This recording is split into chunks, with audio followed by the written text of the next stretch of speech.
Ya, nama lengkap saya Stefanus Suwarno. Saya dilahirkan di kampung, itu Kampung Gondang, Desa Terasan, Kecamatan Juwiring, Kabupaten Klaten, Jawa Tengah. Nah, saya dilahirkan dari keluarga petani. Kalau dibaca dari belakang seperti huruf Arab, bacanya apa? Bunyinya apa? Bunyinya Nasaret.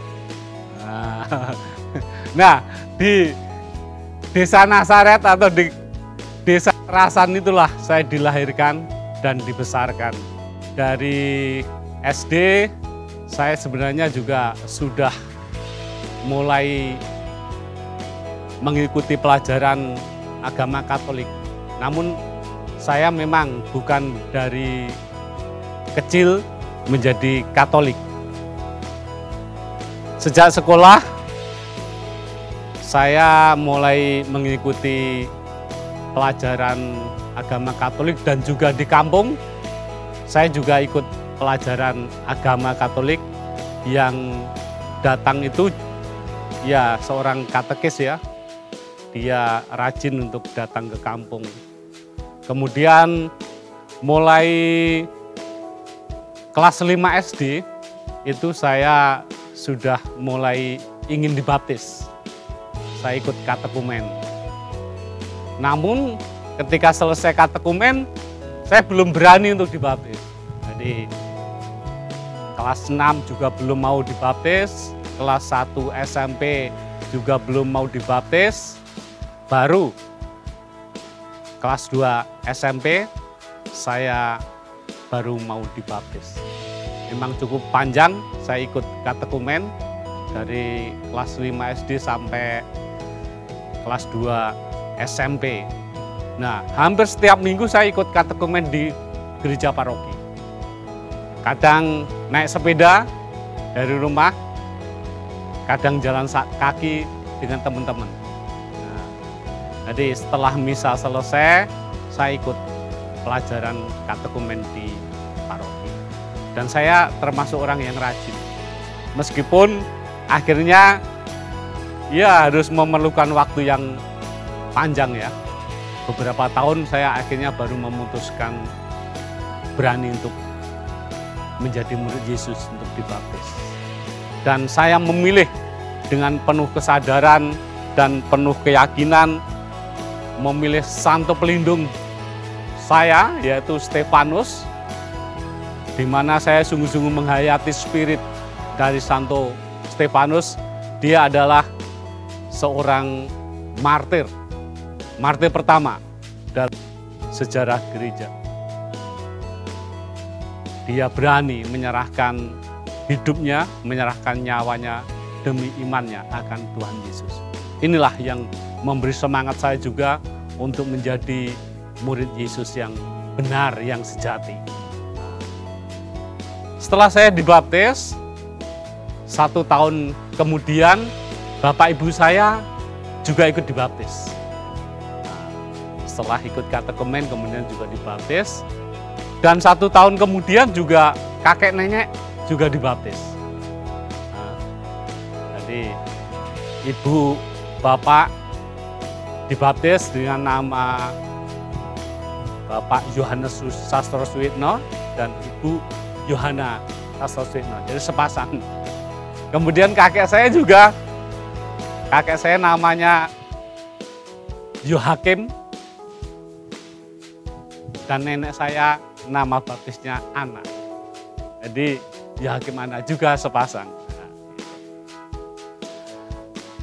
Kemudian saya sendiri sebenarnya tidak pernah sekolah di yayasan Katolik. Karena saya dari SD sampai SMA negeri terus ya. Pertama SD Negeri 1 Terasan, ya.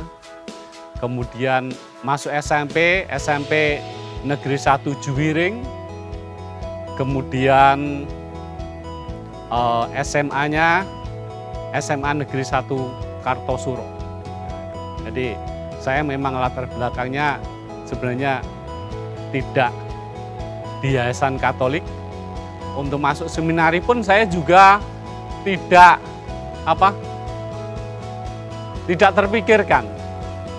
terpikirkan apakah mau jadi pastor waktu itu, memang juga tidak terpikirkan. Saya sejak SD, ketika saya sudah mulai tertarik menjadi Katolik, saya juga sering berziarah ke Gua Maria. Ke Gua Maria di Sendang Sriningsih, ya. Kadang saya naik motor, kadang saya naik sepeda. Pernah sekali saya jalan kaki dari rumah sampai Gua Maria. Ketika saya mau memutuskan mau masuk seminari waktu itu. Jadi saya dari rumah jam 6 sore, jalan kaki, kemudian sampai Gua Maria, Sendang Sriningsih itu sekitar pukul 3 pagi. Saya jalan kaki. Dari rumah sampai Sendang Sriningsih itu saya rosario terus, sendiri jalan kaki. Itu saya ingin merenungkan dan memantapkan waktu itu, apakah saya akan masuk seminari atau tidak.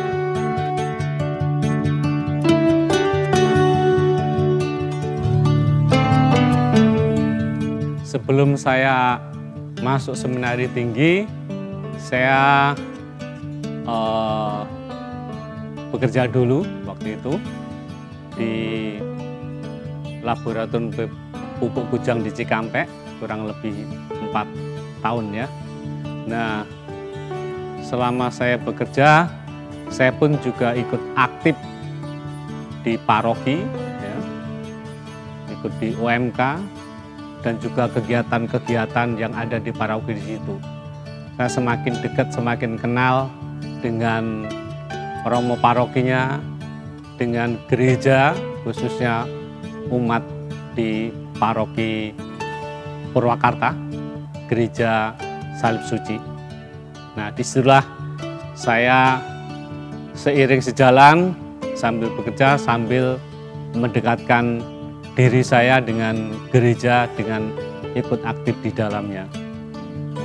Memang ada sesuatu yang kurang dalam hati, dalam batin saya ketika saya bekerja, pulang kerja, berangkat kerja, sepertinya ada rutinitas seperti itu.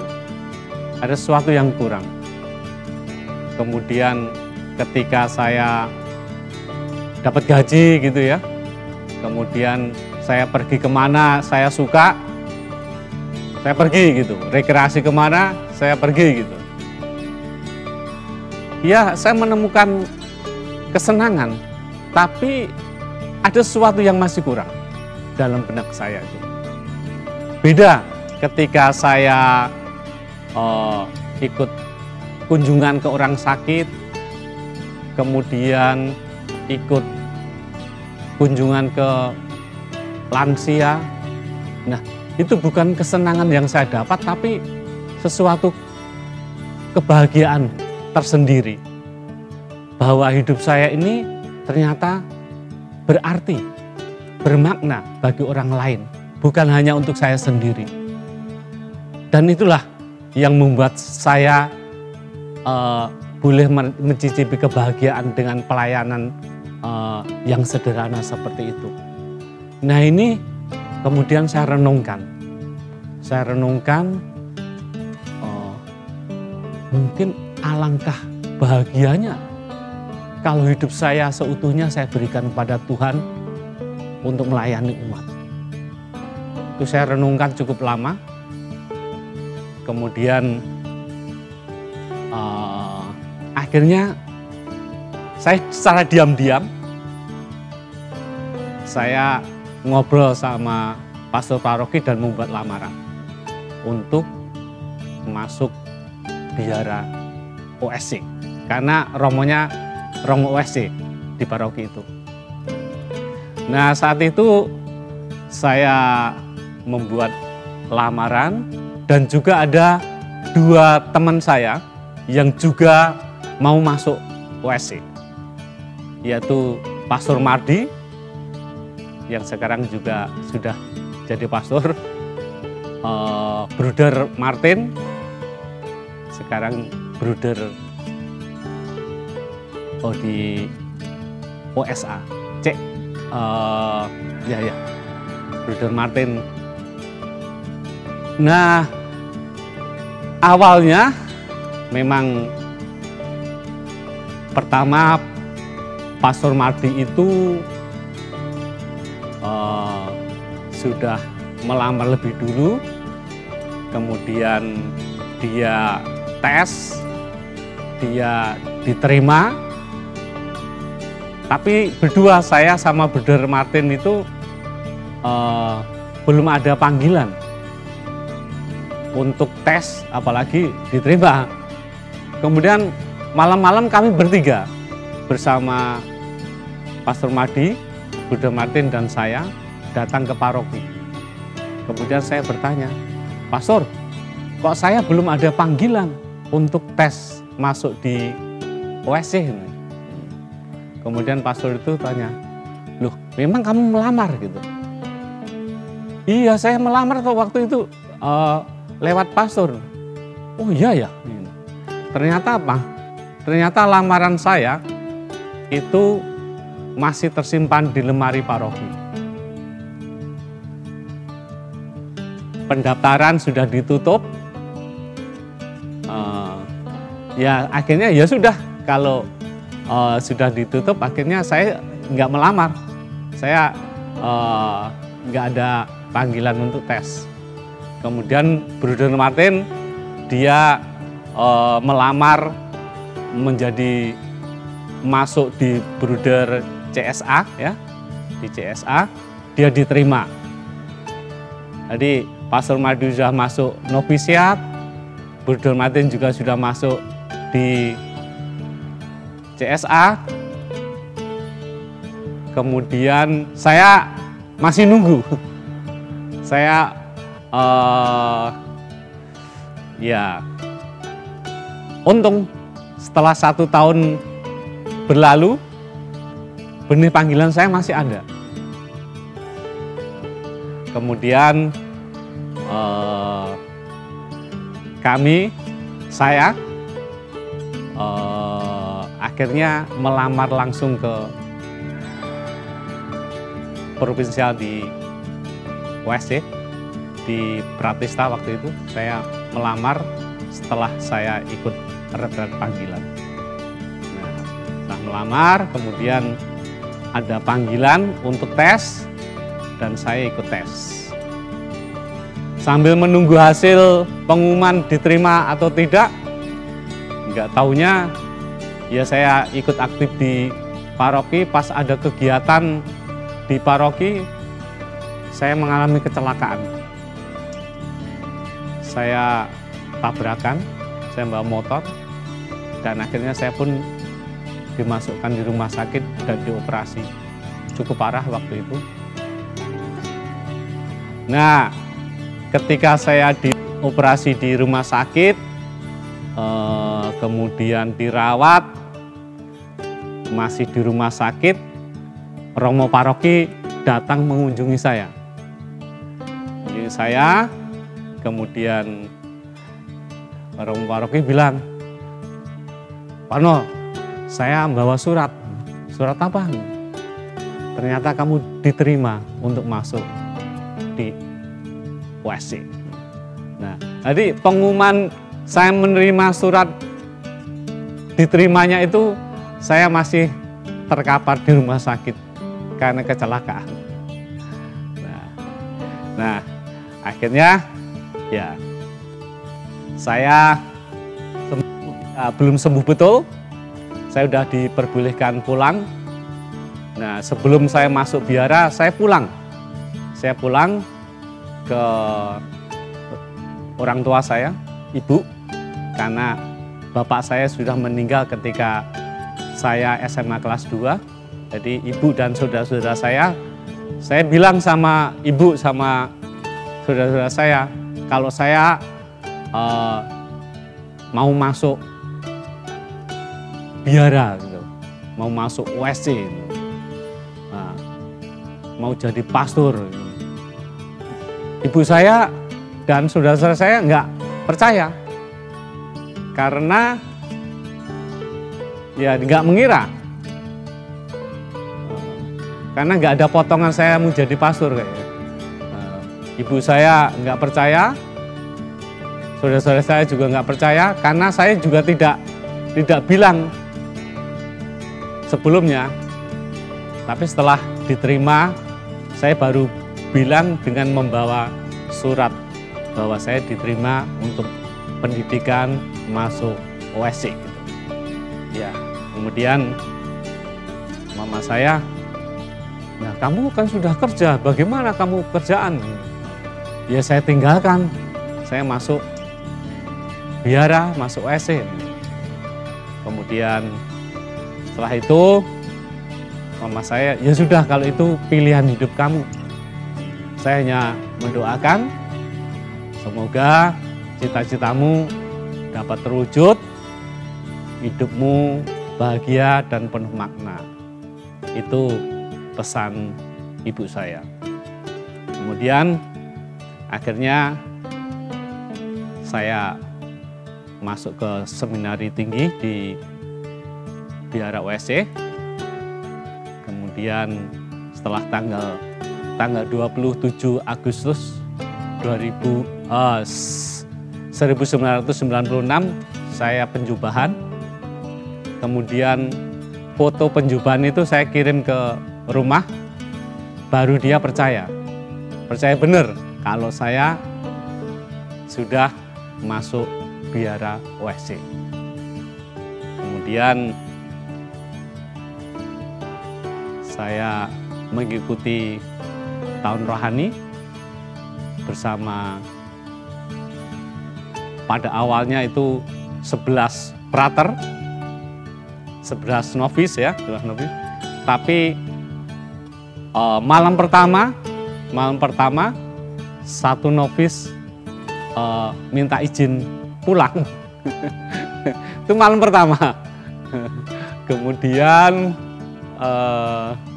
tinggal 10, kemudian kita bersama-sama masuk ke tahun novisiat, tahun rohani. Saya masih 9 di tahun rohani itu. Juga cukup beraneka macam latar belakang ketika saya masuk seminari. Ada yang dari seminari menengah, dari SMA, setingkat SMA, tapi ada beberapa yang sudah kerja ya, termasuk saya sudah kerja. Nah, jadi usianya juga berbeda-beda. Ada yang masih muda, saya sudah tua masuknya, jadi termasuk panggilan terlambat ya bagi saya, karena saya sudah kerja dulu. Kemudian bersama-sama mereka dan juga dari kongregasi yang lain kayak SMM, SSCC, Projo Bandung, Projo Bogor, Projo Sintang, itu sama-sama dalam tahun rohani itu. Kita sama-sama belajar, memperdalam motivasi rohani kita untuk masuk biara.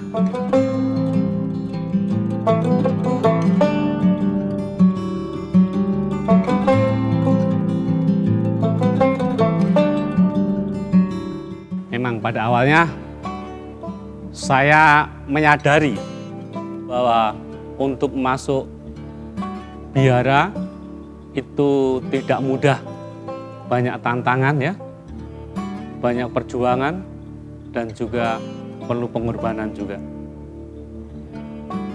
Saya membayangkan masuk biara itu seperti ya kawat condur di muka ya.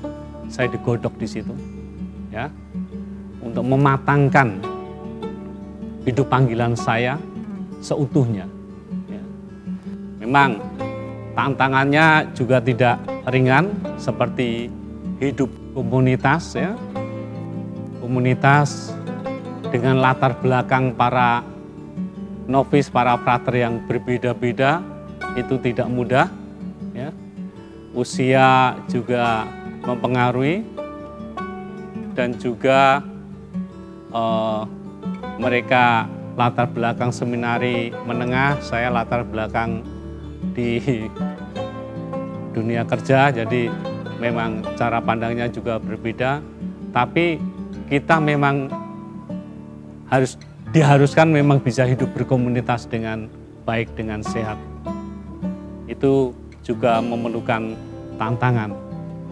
Ya, ada yang dari Sunda, ada yang dari Batak, ada yang dari Nias, ada yang dari Jawa.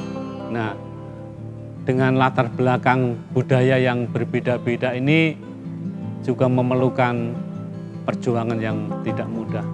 Menyesuaikan diri, mau mendengarkan, mau juga menghargai, menghormati, ya itu terus bergejolak dan tidak mudah. Selain hidup berkomunitas, juga hidup doa, hidup rohani, itu juga yang tidak mudah juga. Kadang fisik ada di biara, tapi pikiran, batin kadang ada di rumah atau ada di mana gitu. Itu yang juga tidak mudah untuk sungguh-sungguh bisa kusuk, bisa berkomunikasi dengan intim dengan Tuhan melalui hidup doa. Ya. Kemudian juga hidup studi, ya, para frater memang menjadi syarat untuk menjadi seorang pastor, seorang gembala, memang harus studi filsafat dan teologi, itu menjadi syarat, dan itu juga tidak mudah, perlu perjuangan. Namun saya bersyukur, saya akhirnya bisa menjalani semuanya itu meski diperlukan perjuangan, baik hidup berkomunitas, hidup doa, maupun hidup studi. Dan dengan waktu yang sudah ditetapkan, saya bisa menyelesaikan studi, dan juga kaul-kaul saya bisa menjalani sesuai dengan waktu yang sudah ditentukan oleh biara. Itu kalau berapa lama dari masuk seminari sampai tabisan, saya masuk penjubahan tanggal 27 Agustus 1996, dan saya ditabiskan tanggal 30 November 2005. Jadi berapa tahun? Sekitar 9,5 tahun ya. Nah itu pendidikan dari awal masuk seminari tinggi sampai tabisan. Dan saya ditabiskan sama dengan Pastor Mardi.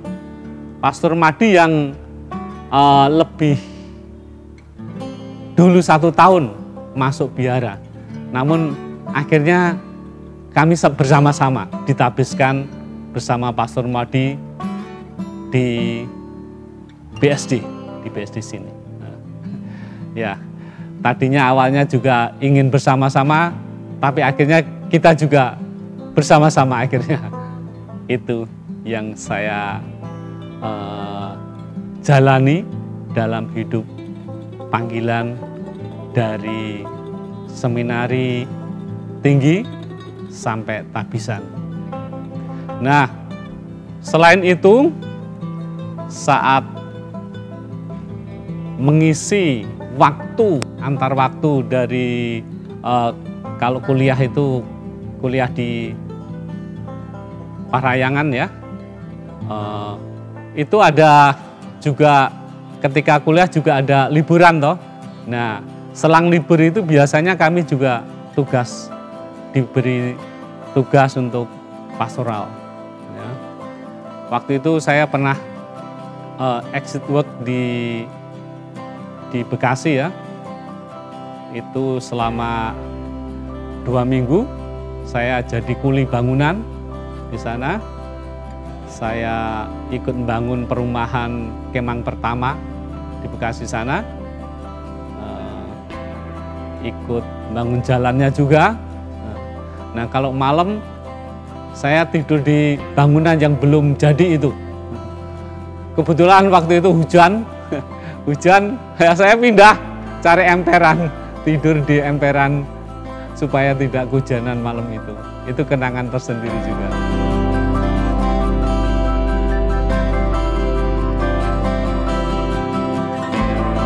Ya, saya juga pernah menjalani tahun orientasi pastoral di Karawaci ini tahun 2001 ya. 2001 ini waktu itu juga di daerah Doyong sana, Kurati juga terjadi banjir yang besar. Nah, itu saya terkesan juga, saya ikut terjun di lapangan untuk mengevakuasi para korban di sana. Waktu itu saya sempat menyelamatkan ijazah-ijazah dan surat-surat rumah yang penting dari seorang ibu janda. Itu terkesan juga. Kemudian juga ikut bantu-bantu memberikan sembako dan juga bantuan yang lain. Itu saat top saya di Karawaci, sehingga saya juga tidak asing dengan situasi kondisi paroki Karawaci ini ketika saya sekarang tugas di Karawaci. Kemudian selain itu saya juga sebelum ditabiskan untuk menjadi imam, saya menjalani tahun diakonat. Tahun diakonat saya jalani di Polonias. Di Polonias juga banyak kenangan tersendiri. Waktu itu memang terjadi tsunami dan disusul gempa. Jadi tsunami-nya itu pas 26 Desember 2004. Jadi Natal kedua, kemudian berikutnya disusul gempa bumi pada Paskah yang kedua juga. Itu kenangan yang tidak terlupakan bagi saya. Memang saat itu saya sempat mengangkat mayat-mayat yang jadi korban, kemudian juga menguburkan secara massal di depan gereja. Dan juga selain membantu para korban, kami juga mendapat tugas juga dari pastor paroki, Pastor Matias, untuk bertanggung jawab menyalurkan dana dari Bapak Presiden waktu itu, Bapak SBY, untuk para korban. Dan itu kami boleh menyalurkan dana 1,5 M kepada para korban, dan puji Tuhan itu terlaksana dengan baik sehingga Gereja Katolik mendapat apresiasi dari pemerintah. Dan dana-dana yang lain akhirnya juga disalurkan lewat Gereja Katolik. Itu kenangan yang bisa saya alami, ya. Pengalaman yang menantang dengan situasi bencana seperti itu, namun sekaligus mematangkan hidup panggilan saya. bahwa hidup saya ini ternyata dipakai Tuhan dan berarti bermakna bagi banyak umat. Ini yang membuat saya merasa bahagia ketika hidup saya ini berarti bagi banyak orang. Dan akhirnya setelah selesai tahun diakonat, saya ditabiskan di BSD bersama 5 diakon yang lain. Jadi berlima kami ditabiskan di BSD. Penugasan pertama ketika saya ditabiskan, saya ditugaskan di Asmat. Ya, saya pada dasarnya senang juga karena waktu ditanya sebelum kaul kekal, kami dikumpulkan oleh provinsial. Kami ditanya, kalian kalau nanti ditabiskan akan ditugaskan di mana? Suruh milih waktu itu. Nah, pilihan saya waktu itu di Nias, kemudian di Asmat, di daerah misi ya, kemudian baru ke Bandung gitu. Itu yang saya tulis ketika suruh mengajukan gitu. Ternyata di Nias sudah terkabul, saya diakonat di sana. Kemudian di Asmat, setelah ditabiskan ternyata sesuai harapan saya ditugaskan di Asmat. Nah, di Asmat dari 2005 sampai dengan 2011. Jadi berapa tahun? 6 tahun ya. 6 tahun saya tugas di sana dengan senang dan penuh sukacita meskipun juga banyak tantangan ya. Karena hari pertama di sana saya juga dikagetkan dengan peristiwa yang asing bagi saya, yaitu ada anak kecil SD kelas 2 dimakan buaya di depan pastoran. Itu membuat saya kaget juga.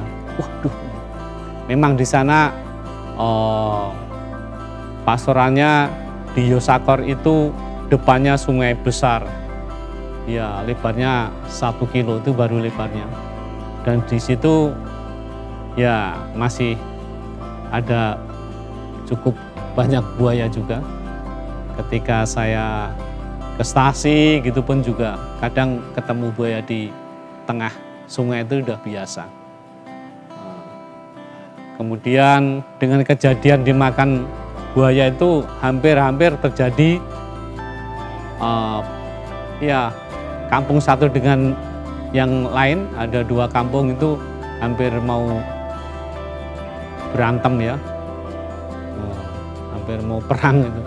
Tapi bersyukur waktu itu kami bertiga, saya, pastor yang lain ada 2 itu sempat melerai di sana, dan mereka akhirnya menyadari bahwa itu bukan karena buaya jadi-jadian, karena memang bencana alam, memang buaya yang makan anak itu.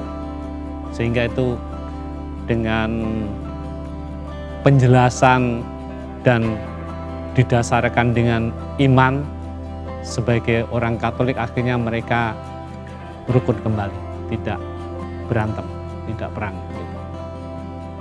Itu penugasan saya di Asmat. Memang alam, adat, suku menantang, tapi itu sekaligus mematangkan panggilan saya ya. Dan fisik saya ya untung agak kuat, tapi fisik saya yang satu untuk menahan malaria itu yang tidak mudah. Saya sering kambuh, harus merasakan enaknya penyakit malaria itu. Tapi satu sisi saya bersyukur, saya boleh merasakan sakit malaria. Karena apa? Karena saya bisa merasakan apa yang dialami oleh umat di sana.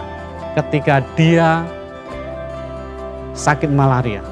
Saya bisa membayang, oh seperti itu sakitnya. Jadi saya bisa merasakan, ya bersyukur boleh merasakan sakit malaria. Akhirnya ya supaya bisa sembuh, ketika saya kunjungan ke umat, saya membawa obat malaria. Supaya mereka sembuh kembali. Karena kalau sakit ya seperti itu, rasanya tulang-tulang ini kayak mau lepas. Pernah saya mau misa Trihari Suci, tapi malaria saya kambuh. Nah, ya harus misa.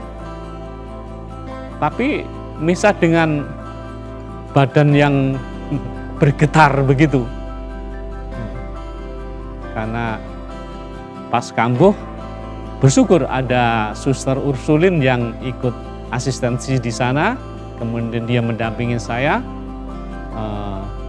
Dia tanya, wah Romo bisa kuat nggak ini pas misanya? Saya bilang, ya kalau nggak kuat nanti digotong aja, kalau pas misa ambruk gitu. Ya, itu pengalaman saya di Asmat. Ya ada suka dukanya, ada kebahagiaan tersendiri, tapi juga ada perjuangan yang tidak mudah. Pada dasarnya karena saya suka alam, itu yang juga membahagiakan saya. Kadang di tengah sungai yang lebarnya 1 kilo, saya berhenti di tengah-tengah, saya meditasi di tengah dengan speed. Ya, karena saya merenung, saya dibawa oleh aliran sungai, speednya saya matiin, kemudian sambil berdoa meditasi di situ. Ada keindahan tersendiri.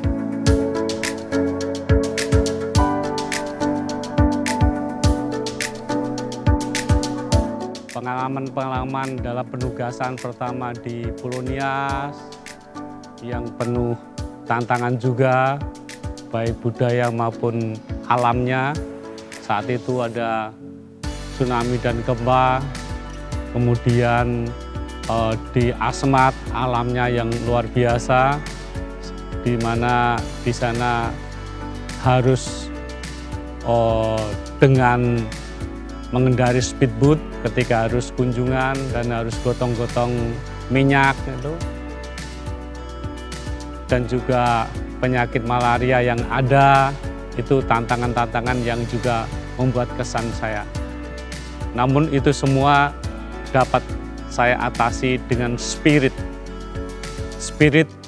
OSC yang memberi kekuatan saya, yaitu In Cruce Salus. Di dalam salib ada keselamatan, di dalam salib ada semangat, ada kehidupan, ada kebangkitan. Nah, In Cruce Salus itulah yang memberi kekuatan bagi saya dalam menjalankan tugas-tugas pelayanan saya.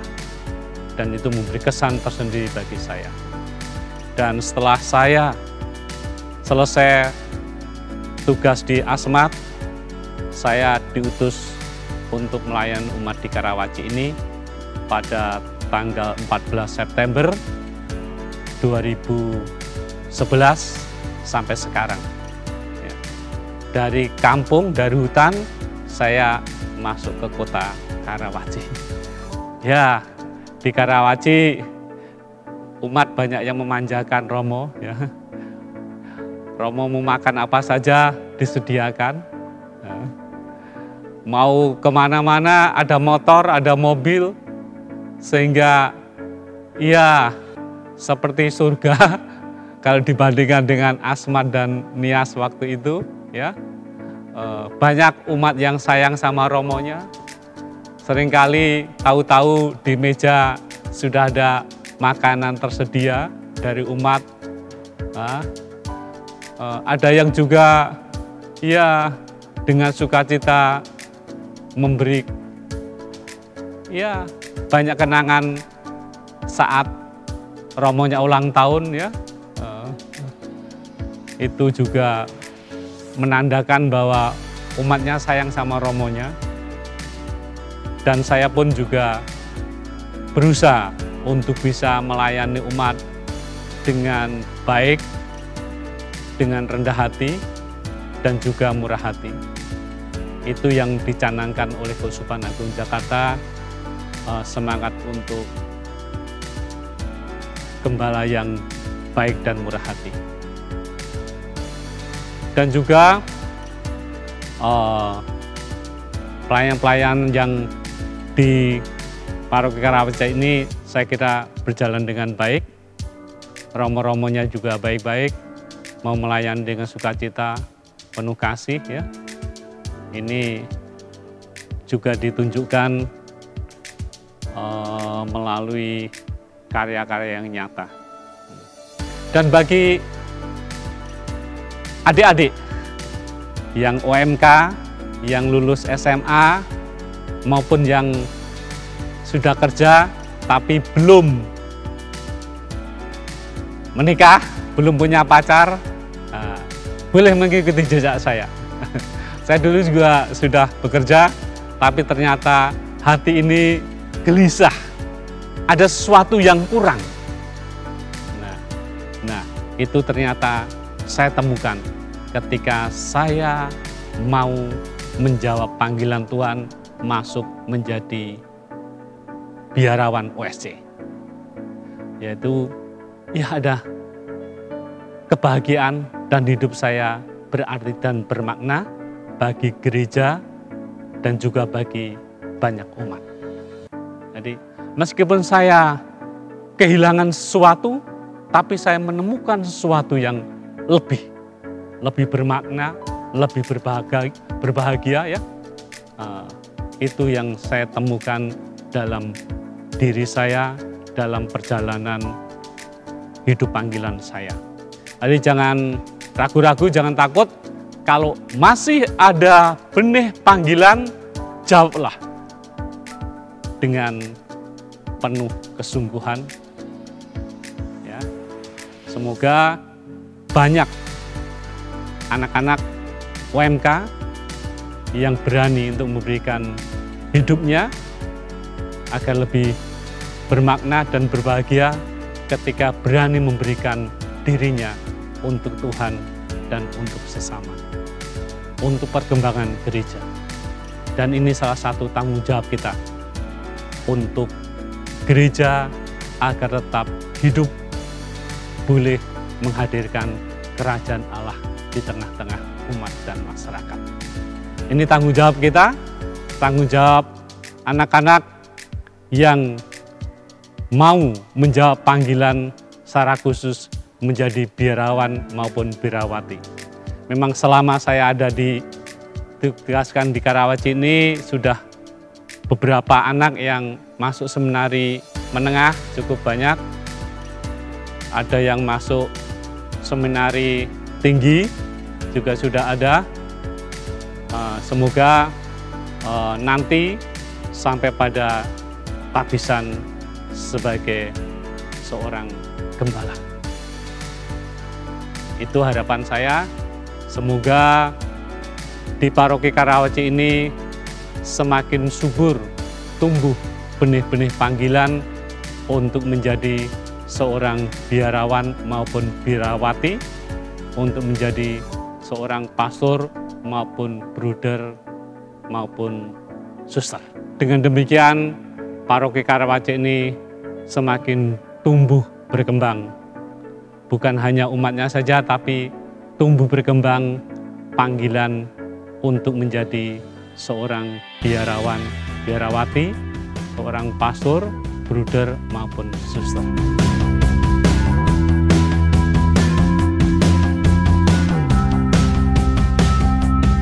Karawaci yang kita cintai ini menjadi sebuah gereja yang memberi harapan untuk masa depan yang lebih cerah. Karena saya melihat perkembangan umat di sini juga semakin luar biasa. Karena sekarang jumlah umat kita sudah 12.000 sekian. Ya. Ini menandakan perkembangan umat kita juga semakin tumbuh berkembang. Terima kasih. Tuhan memberkati.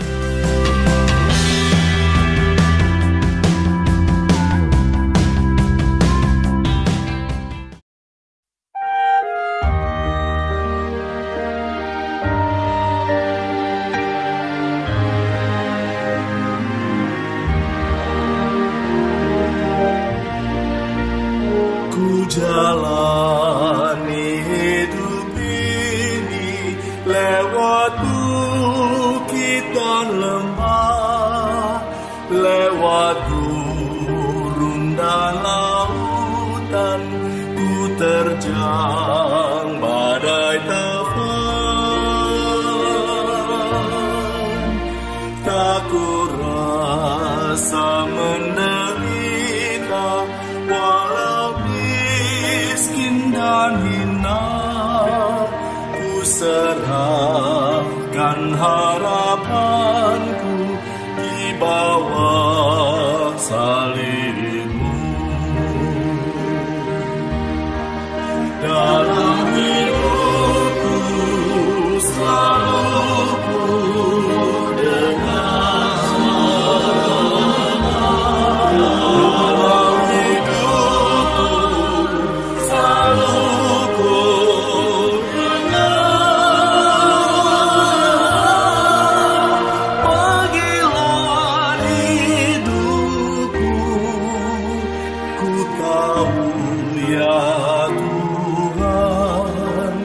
padamu ku rasa bahagia, padamu ku rasa bahagia. Setiap hari ku lalui penuh syukur padamu, segalanya telah kau beri, hujan berkat melimpah. Bukan tetap mengikuti panggilan-Mu ya Tuhan, ku serahkan segalanya di bawah salib-Mu. Dalam hidupku selalu ku dengar, dalam hidupku selalu ku dengar panggilan hidupku. Ku yakin ya Tuhan, padamu